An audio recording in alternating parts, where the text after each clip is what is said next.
Bismillahirrahmanirrahim. Assalamualaikum warahmatullahi wabarakatuh. Good morning students. How are you today? I hope y'all doing great and stay healthy. Okay? So today we're going to learn about model. Nah, pada materi kali ini untuk kelas 8 kita belajar tentang model. Nah, apa sih model itu? Model adalah kata kerja bantu yang digunakan untuk mengungkapkan singkat penutur terhadap suatu hal, yakni apakah hal tersebut dibutuhkan, disarankan, diizinkan, mungkin terjadi, dan lain sebagainya. Nah, model yang pada kali ini kita akan pelajari adalah will dan can. Nah, will dan can. Apa itu will dan can? Nah, kita bisa lihat di sini ada tabel. Tabelnya ada model atau kata kerjanya dan meaningnya, functions dan example-nya. Nah, number one kita bisa lihat di sini ada can or could. Can or could. Apa sih artinya? Pada kata kerja pertama can, ini dia bentuknya present, digunakan untuk waktu yang sekarang. Kalau could itu sama, digunakan untuk waktu yang telah lalu atau past tense. Can itu artinya bisa, sedangkan could artinya bolehkah. Sebenarnya sama, artinya bisa. Can dan could bisa diartikan bisa atau bolehkah. Nah, functionnya yang pertama, can digunakan untuk menunjukkan ability or skill, yakni kemampuan.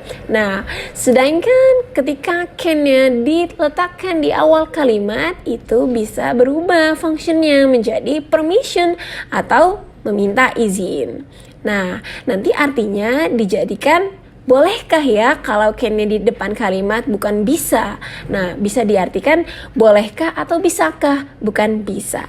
Yakni contohnya, Ahmad can speak 5 language fluently. Ahmad bisa berbicara 5 bahasa dengan lancar. Nah, can di kalimat pertama ini artinya bisa. Ahmad bisa berbicara 5 bahasa secara lancar. Artinya di sini bisa, yakni functions-nya untuk menjelaskan bahwasanya Ahmad mampu atau Ahmad memiliki kelebihan, yakni dia bisa sebanyak 5 bahasa secara lancar.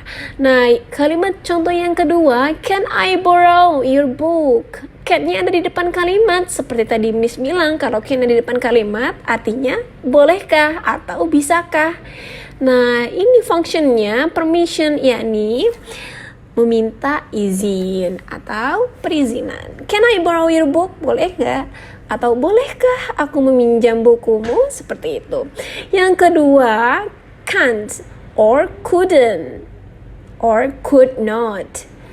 Okay, can't or couldn't. Nah, ini adalah bentuk negatifnya dari yang can or could. Nah, artinya tidak bisa. Nah, fungsinya untuk menjelaskan sebuah hal yang tidak bisa dilakukan oleh subjek atau hal yang tidak bisa dilakukan oleh seseorang. Contohnya, I can't sing this song. Saya tidak bisa menyanyikan lagu ini, seperti itu. Selanjutnya, kata kerja selanjutnya, we have will or would. Will or would. Will ini adalah bentuk present, yakni untuk bentuk kalimat yang kita katakan sekarang atau yang menjelaskan waktu saat ini. Kalau would itu yang sudah lampau, yakni past tense. Will untuk present tense, would untuk past tense. Meaningnya atau artinya adalah akan.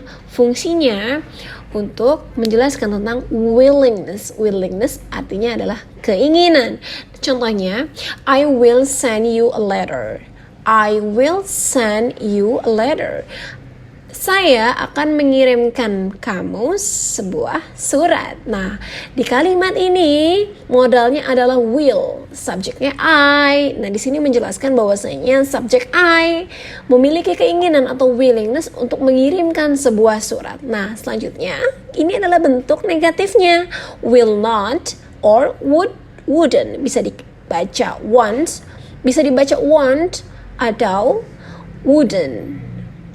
Will not or wouldn't. Ini bentuk negatifnya. Will not bisa dibaca won't, would not bisa dibaca wouldn't.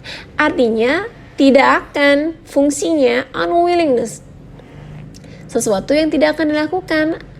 Nah, for example, Mr. Harkaman will not teach us again. Mr. Harkaman will not teach us again. Di sini modelnya adalah will not. Artinya Mr. Harkaman tidak akan mengajarkan kita lagi. Nah, selanjutnya, how to make sentence. Bagaimana caranya untuk menyusun kalimat menggunakan model auxiliary atau kata bantu yang sudah kita pelajari tadi. Nah, yang pertama yang kita butuhkan adalah subject atau orang yang melakukan tindakan tersebut. Nah, yang kedua adalah model, yakni kata kerja bantu yang tadi sudah kita pelajari, will dan can. Nah, yang ketiga adalah verb 1. Nah, contohnya di sini adalah subjeknya. Contohnya kita ambil Miss Via sebagai subjek. Modelnya kita gunakan will. Will ini berarti present, waktu yang sekarang. Dan verb satunya kita menggunakan teach, yakni mengajar. Jadinya Miss Via will teach. Miss Via akan mengajar.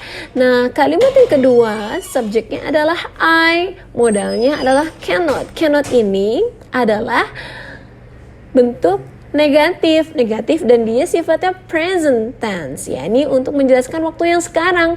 Verb satunya kita sing, jadi I cannot sing, saya tidak bisa bernyanyi.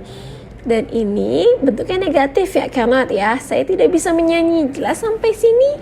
Kalau sampai sini sudah jelas, kita mungkin bisa berlatih untuk arrange the random words.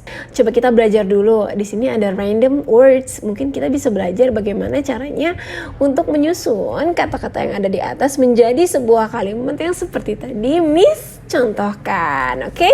Silakan nanti ditulis di bukunya masing-masing. And then thank you so much for your time and thank you so much you that's paying attention full to this video, and then yes, say thank you and wassalamualaikum warahmatullahi wabarakatuh.